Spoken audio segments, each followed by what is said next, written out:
Bwana, utuonyeshe rehema zako, utupe wokovu wako. Wapendwa, ni Dominika ya 19 ya mwaka A wa kanisa. Katika Dominika hii tunaletewa changamoto katika tafakari hii na kujiuliza kwamba hivi Yesu alijitambua kwamba yeye ni Mungu?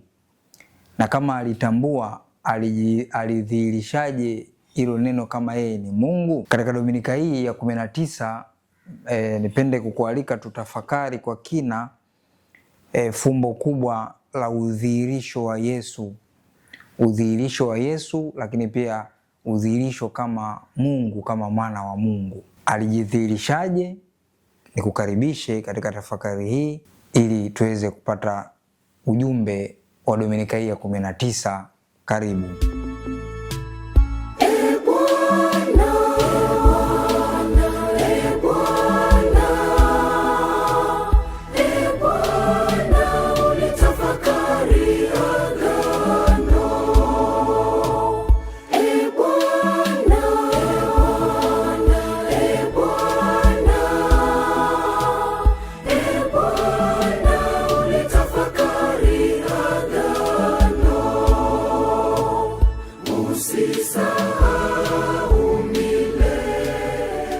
Wapendwa, ni Dominika ya 19 ya mwaka A wa kanisa.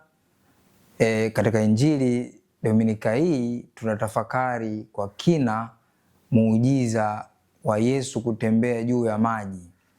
Yesu alitembea juu ya maji kama moja ya muujiza mkubwa, na katika muujiza huu tunapata mafundisho mbalimbali ya kanisa ama mafundisho katika imani yetu kuhusiana na udhihirisho wa nafasi ya Kristo kama Mungu kweli. Na katika muujiza huu wa Yesu anatembea juu ya maji, tunaweza tukajiuliza uhalisia wa muujiza huu. Ni kweli alitembea kwenye maji? Kwa sababu sheria za fizikia ama sheria za asili ni kwamba kutembea juu ya maji ni kitu kisichowezekana. Kama kiliwezekana kwake, je, kuna uhalisia wa hilo? Na jambo la pili ni muda wa huo muujiza uliotokea. Tunaambiwa katika Injili hii ya Mathayo ambayo tunaisoma katika mwaka huu, mwaka A wa kanisa, Mathayo sura ya 14 22 hadi 33, tunaambiwa ilikuwa ni zamu ya 4 usiku, zamu ya 4. Sasa katika mazingira na utamaduni wa wavuvi hasa Wayahudi, tunaposikia neno zamu ya 4 linamaanisha nini? Zamu ya 4 ilikuwa ni muda kuanzia saa 9 usiku mpaka saa 12 asubuhi kwa wale waliokuwa wanahusika na swala la uvuvi wa samaki. Na katika simulizi hili pengine tungeipitia Injili alafu tuone machache katika tafakari hii ya Dominika hii ya 19. Yesu aliwalazimisha wanafunzi wake wapande chomboni na kutangulia mbele yake kwenda ng'ambo. Aliwalazimisha watangulie, manake yeye akawa anafanyeje? Wakati yeye alipokuwa akiwaaga makutano, na alipokwisha kuaga makutano alipanda mlimani faragani kwenda kuomba. Manake alipowatanguliza yeye alienda kuomba, kusali. Na kulipokuwa jioni alikuwako huko peke yake, na kile chombo kimekwisha kufika katikati ya bahari, kinataabika sana na mawimbi, maana upepo ulikuwa wa mbisho. Upepo ulikuwa mkali. Hata wakati wa zamu ya 4 ya usiku Yesu akawaendea akienda kwa miguu juu ya bahari. Ndio siri ya muujiza huu uliopo, akienda kwa miguu juu ya bahari. Wanafunzi walipomwona akienda juu ya bahari wakafadhaika sana, wakasema ni kivuli. Wakapiga yowe kwa hofu. Tafsiri nyingine ni kama wanasema ni mzimu ama ni roho, kwa sababu katika mazingira ya kawaida mtu wa kawaida hawezi akafanya hiko kitu, kutembea juu ya maji hasa katikati ya bahari. Wengi tunajua labda kuogelea, lakini sio kutembea juu ya maji, ni kitu kisichowezekana. Walipomwona akienda juu ya bahari wakafadhaika sana, wakisema ni kivuli, wakapiga yowe kwa hofu. Mara Yesu akanena akawaambia, jipeni moyo, ni mimi, msiogope. jipeni moyo, ni mimi, msiogope. Petro akajibu akasema, Bwana, ikiwa ni wewe, niamuru nije kwako juu ya maji. Akasema, njoo. Petro akashuka chomboni, akaenda kwa miguu juu ya maji ili kumwendea Yesu. Lakini alipouona upepo akaogopa, akaanza kuzama, akapiga yoyo akisema, Bwana, niokoe. Mara Yesu akanyoosha mkono wake akamshika, akamwambia, ewe mwenye imani haba, mbona uliona shaka? Nao walipopanda chomboni, upepo ulikoma. Nao wakiwamo ndani ya chombo wakamsujudia wakisema, hakika wewe ni mwana wa Mungu. Wapendwa, injili hii, katika simulizi hili ama muujiza huu wa Yesu kutembea juu ya maji, kuna mambo kadhaa ambayo ningependa tuyaangazie katika Dominika hii ya 19 ambayo yatatufunulia siri ya tafakari katika Dominika hii. Kama tulivyokwisha kuona katika injili, mitume baada ya kumwona Yesu akienda juu ya maji wakajawa hofu, wakaogopa, wakapiga yowe. Na Yesu alipowaona akawaambia, msiogope, ni mimi. Msiogope, ni mimi. Hilo neno msiogope ni mimi katika lugha ya Kigiriki ama Kiyunani iliyotumika pale ni ego eimi. Ego eimi ambayo inamaanisha mimi ndimi. Ni neno ambalo lilikuwa likitumika katika muktadha wa Agano la Kale kuwakilisha jina la Mungu. Mungu anapojitokeza kwa mwanadamu, kwa mtu, basi anamwambia ni mimi. Na hilo tunalipata vizuri tunaposoma kitabu cha Kutoka, pale ambapo Musa alikutana na Mungu. Mungu alitoka katika mfumo wa kichaka cha moto, na baada ya kumpa utume kwamba wewe utaenda kuwakomboa watu wangu wana wa Israeli kutoka utumwani Misri kwenda nchi ya ahadi, Musa alimuuliza, nitakapokwenda kwa Farao nitamwambia nani huyo amesema? Mungu anamwambia, mwambie mimi ndimi niliyokutuma. Neno lilotumika pale ni hiyo ego eimi, kwamba mimi. Na hiyo ego eimi au mimi ndimi ni kiwakilishi kinachohusisha utambulisho wa mtu, utambulisho wa mtu. Lakini katika injili ya leo tunapata kitu kingine cha pekee kuelezea hiyo hali ama huo utambulisho wa pekee, kwamba huyu ni Mungu. Huyu ni Mungu. Na hiyo katika lugha ya Kigiriki tunatumia neno theophany. Theophany maana yake ni udhihirisho wa nafasi ya Mungu. Mungu anajidhihirisha kati ya watu wake kwa kutumia ishara mbalimbali, hata hisia mbalimbali kama vile moto ama sauti ama mawingu na kadhalika. Na hiyo theophany ama udhihirisho wa Mungu kwa wanadamu kupitia maumbile ama vitu ambavyo tunaweza tukaviona na kuvihisi sisi kama wanadamu, katika maandiko matakatifu udhihirisho huo unajitokeza mara nyingi. Kwanza katika Agano la Kale, tunaporejea kitabu cha Kutoka sura ya 3 tunaona kichaka. Musa anaongea na Mungu katika kichaka cha moto. Lakini pia wakiwa hao wana wa Israeli wakiwa safarini kuelekea nchi ya ahadi, wakiwa jangwani, kitabu cha Kutoka sura ya 13, Mungu alikuwa akijidhihirisha na kuwaongoza aidha kwa wingu, nguzo ya wingu ama nguzo ya moto. Nguzo ya wingu ilikuwa ikiwatawala asubuhi na mchana, lakini nguzo ya moto ikiwatawala usiku. Kwa hiyo ni udhihirisho wa Mungu katika vitu tunavyoweza kuviona na kuvihisi. Na kitu kingine ambacho kinaonyesha hiyo nafasi ama udhihirisho wa Mungu kupitia hisia na maumbile ya kibinadamu pale anapoamua kukaa na mwanadamu karibu, ni udhihirisho katika kitabu cha Kutoka sura ya 19, ambapo Musa anapopokea amri. Kabla ya kuzipokea zile amri za Mungu katika mlima Sinai, kulitokea mtetemo na radi. Kwa hiyo Mungu anajidhihirisha katika nafasi hizo. Na hivyo leo katika injili Yesu anapoambia msiogope, anaakisi ule udhihirisho kwamba mimi ndimi Mungu. Imekuwa ni changamoto kwa wale ambao wanapinga umungu wa Kristo na kusema kwamba hakuna sehemu kwenye Biblia Yesu amesema kwa yeye ni Mungu.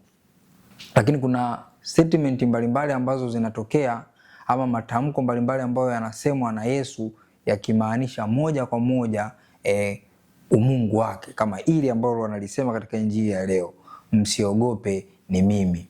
Ni neno ambalo Mungu alilitumia sana ile nafsi ya Mungu Baba katika Agano la Kale kudhihirisha kwamba yeye ni Mungu, hivyo watu wasiogope, waendelee kumtumainia pindi wanapokutana na magumu na changamoto mbalimbali. Kumbe katika Agano la Kale tunaweza kuona hilo udhihirisho kwamba Yesu anafunua umungu wake. Yesu anafunua umungu wake. Na kutembea katika maji, katika maji hasa katikati ya bahari ni kitu ambacho kisichowezekana, ni muujiza. Ni muujiza. Na hivyo katika muujiza huo unadhihirisha uwezo wake dhidi ya nature ama asili. Yeye kama Mungu hafungwi na asili, bali anaweza kufanya vitu ambavyo mwanadamu wa kawaida hawezi kuvifanya, yeye anaweza kuvifanya. Na kama tulivyosikia katika simulizi, Petro baada ya kutambua kwamba ni Yesu akamwambia, niamuru nije, na Yesu anamwambia njoo. Petro akaanza safari ya kutoka pale kumfuata Yesu pale alipo, kashuka kwenye chombo kumfuata. Na wakati anamfuata, mara upepo ulipozidi akaanza kuogopa, akaanza kuzama. Petro alipomtambua kwamba ni Yesu akamuomba amwamuru naye aweze kutembea juu ya maji. Petro akamwambia Yesu naye aweze kutembea juu ya maji. Petro akashuka chomboni akaenda kwa miguu juu ya maji ili kumwendea Yesu, lakini alipoona upepo akaogopa, akaanza kuzama, akapiga yowe akisema, Bwana uniokoe. Katika maisha ya kiroho pengine na sisi tunaweza tukawa tuna imani pale tunapokutana na magumu na changamoto fulani, tukawa na imani ya kuyaendea hayo magumu. Pindi yanapozidi ama changamoto nyingine zinapokuja zaidi, tunakosa hiyo imani, tunavunjika moyo na mwisho wa siku tunapotea kabisa. Kwa hiyo tunaalikwa kutafakari kwamba pale tunapopitia changamoto fulani ya kiimani, tusikate tamaa, tusiangalie hayo magumu ama changamoto, na hivyo tukazane kumwelekea Kristo kwa imani. Petro aliangalia upepo na nini, ndio alianza kuzama. Aliacha kumwangalia Kristo. Kumbe tunapoacha kumwangalia Kristo tunapotea. Lakini mbali ya kupotea, kupotea sio tatizo. Tunapopotea, tunapozama, bado tuna nafasi ya kumuita Yesu niokoe. Yesu niokoe. Na Yesu anatuokoa kwa sababu anatambua udhaifu wetu, anatambua ugumu wetu wakati mwingine wa kuwa na imani thabiti. Kumbe tunaalikwa kuwa na imani thabiti katikati ya magumu na changamoto na mawimbi mbalimbali ya maisha. Yesu anamshika mkono. Na mwisho wa siku basi tunaambiwa akapanda katika chombo. Alipopanda katika chombo, mawimbi, upepo ukakoma. Yesu akiwa ndani ya kile chombo. Nini ambacho walikifanya wale mitume wengine? Walimsujudia. Neno lilotumika pale kuwakilisha hiyo ni proskeneo. Proskeneo ni neno linalomaanisha kusujudu, kuabudu, neno la Kigiriki lililotumika. Na hiyo proskeneo ama kumsujudu, kumsujudia, mara nyingi ilikuwa inatumika kumsujudia Mungu na sio mtu. Kumbe ni udhihirisho mwingine wa Yesu kama Mungu kweli, kwa sababu hawa mitume wengine waliweza kumwabudu. Na walimwabudu kwa sababu sio kwa bahati mbaya au kwa kutokujua, walitambua umungu wa Kristo. Kristo adhihirishi umungu wake kwamba mimi ndiyo Mungu, lakini kuna matendo na aina fulani ya maneno ambayo yanatumika kuonyesha kuwa umungu wake ni nini ama ulikuwaje. Na Yesu ni Mungu kweli, kwa sababu hilo tunaposoma katika Injili ya Mathayo sura ya 4, tunaona katika majaribu Yesu alipokuwa jangwani, jaribu lile la 3, shetani anamjaribu na kumwambia, kisha Ibilisi akamchukua mpaka mlima mrefu mno, akamwonyesha milki zote za ulimwengu na fahari yake, akamwambia, haya yote nitakupa ukianguka kunisujudia. Ukianguka kunisujudia. Neno lilotumika proskeneo kuwakilisha kwamba Mungu pekee ndiye tunayemsujudia Na Yesu anamjibuje? Sikiliza anavyomjibu, anasema ndipo Yesu akamwambia, nenda zako Shetani, kwa maana imeandikwa, msujudie Bwana Mungu wako, umwabudu yeye peke yake. Msujudie Bwana Mungu wako, umwabudu yeye peke yake. Ndio siri ya Yesu kujifunua ama udhihirisho wake kama Mungu kweli na mtu kweli. Ndio ile theophany ama tokeo ama udhihirisho wa Mungu katika matendo mbalimbali. Hilo pia linajidhihirisha katika pia Zaburi ya pili, tunaosoma Zaburi ya pili, lakini pia kitabu cha pili cha Samueli sura ya 7, kwamba mwana wa Daudi anawakilishwa kama mwana wa Mungu. Na hawa ndio wanachokisema, na tunaweza tukasema kwamba mwitikio wa hawa wanafunzi baada ya Yesu kuingia ndani ya chombo chao ulikuwa wa aina mbili. Wa kwanza ni kusujudu, hiyo proskeneo, lakini la pili ni kumkiri kama mwana wa Mungu, kudhihirisha sasa kweli huyu ni Mungu, lile ungamo la imani ambalo hata Petro lilikiri.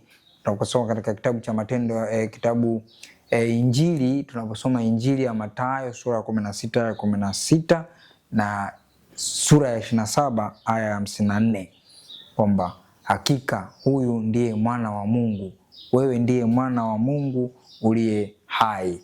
Kwa ni udhihirisho kwa Mungu kwa nafasi yake kama Mungu kweli na mtu kweli. Udhihirisho huo ama hiyo theophany inakuwa mwendelezo ama ufafanuzi vizuri katika somo la kwanza katika Dominika hii ya 19, somo la kwanza kutoka kitabu cha kwanza cha Wafalme sura ya 19 aya 9 aya 11 mpaka 13. Tunaona Mungu anajidhihirisha. Tunaona mwanzo huko katika sehemu mbalimbali za Agano la Kale amejidhihirisha kwa kichaka cha moto, miungurumo na matetemeko na radi, lakini pia amejidhihirisha kama wingu, nguzo ya wingu ama nguzo ya moto. Lakini kwa namna ya pekee katika hili somo la kwanza tunaona Mungu anajidhihirisha kwa sauti ya utulivu. Nabii Elia baada ya kukimbia na kukaa maeneo fulani, Mungu anakuja na kumwambia Nabii Elia kwamba anakuja anamtokea Nabii Elia au anajidhihirisha kwake katika sauti ndogo ya utulivu. Na Elia alipotambua hilo alifanya kile kujifunika. Ni kama tendo la ile hofu ya Mungu, hofu ya Mungu.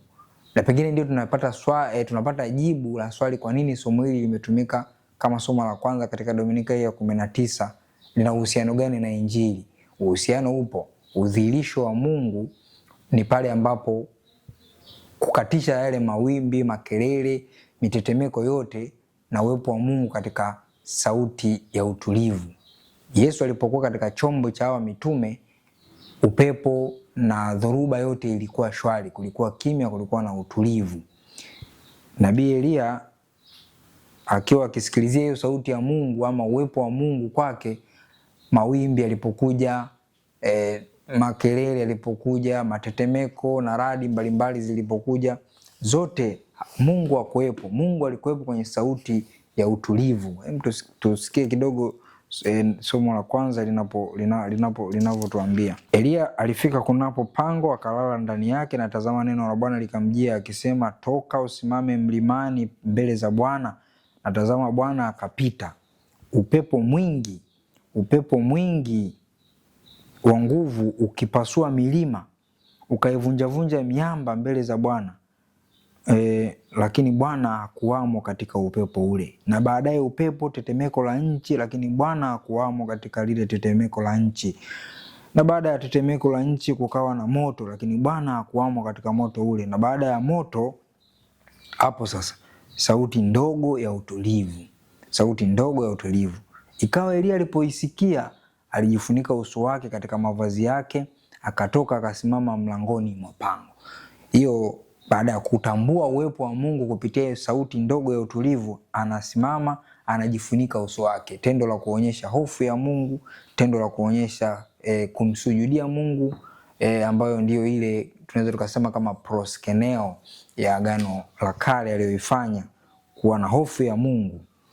Na pengine uokovu wa Mungu tunaupata pale tunapokuwa na hofu ya Mungu ndani yetu. Katika maisha yetu ya kiroho tunaalikwa kuwa na hofu ya Mungu, sio kumwogopa Mungu kama labda atatuadhibu, atatuangamiza, lakini ile hofu ya Mungu ya kutambua kwamba Mungu anaweza, Mungu ni mwenye nguvu kuliko kitu chochote.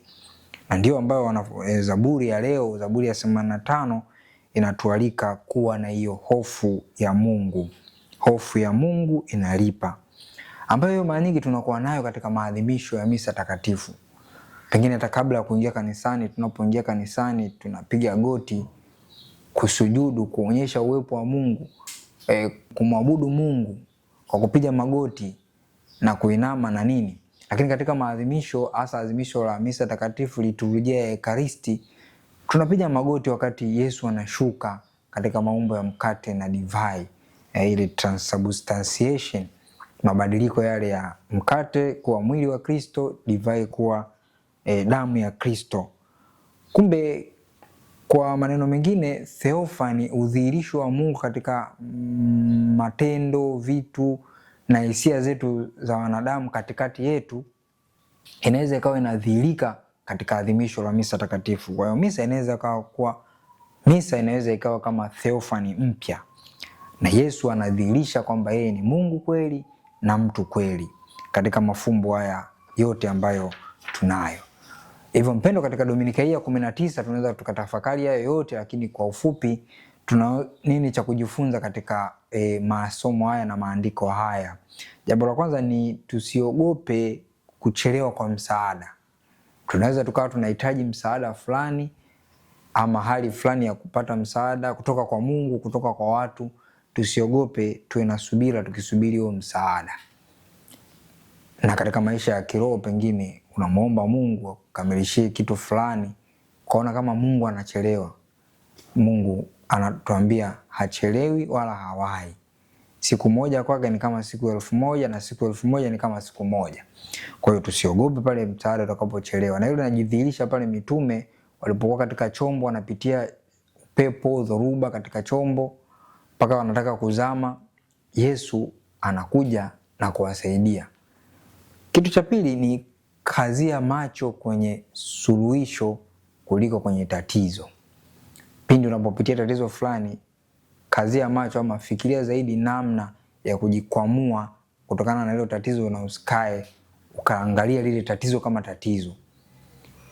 Pindi unapopitia changamoto fulani ama kitu fulani katika maisha yako kinahitaji suluhisho, fikiria namna gani utapata suluhisho. Katika maisha ya kiroho, pengine unasumbuka na dhambi fulani, dhambi moja na kutesa, fikiria suluhisho la kujitatua, kujikwamua kutoka katika kifungo hicho, badala ya kukaa mawazo kuumia juu ya hiyo dhambi inayokusumbua. Jambo jingine ni kwamba kukosea au kufeli sio mwisho wako. Kukosea ama kufeli sio mwisho wako, bado kuna nafasi nyingine.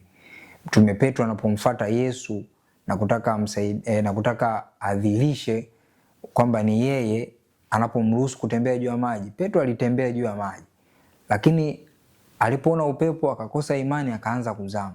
Alipozama, kukosea, kufeli sio mwisho wake, bado akaomba msaada, Yesu niokoe, na Yesu akamuokoa. Kumbe hata wewe unaposhindwa, unapofeli, sijui umefeli mitihani, sijui kidato cha 4, sijui kidato cha 6, au umefeli project fulani ama kitu fulani ulichokuwa unakifanya, usikate tamaa, kwa sababu kufeli ni sehemu ya kujifunza, sio mwisho wako. Bado kuna nafasi nyingine ya kufanikiwa. Na jambo la 4, mkaribishe Yesu katika chombo chako. Pengine roho yako, moyo wako, familia yako, mahali pako pa kazi, mkaribishe Yesu. Yesu anapokuwa katika chombo chako, ndipo kunapokuwa na utulivu, amani na shwari kuu. Ndicho ambacho kinatokea Yesu baada ya kuingia katika chombo chao, ule upepo, sijui dhoruba, vyote vikakoma na wakawa katika utulivu na amani.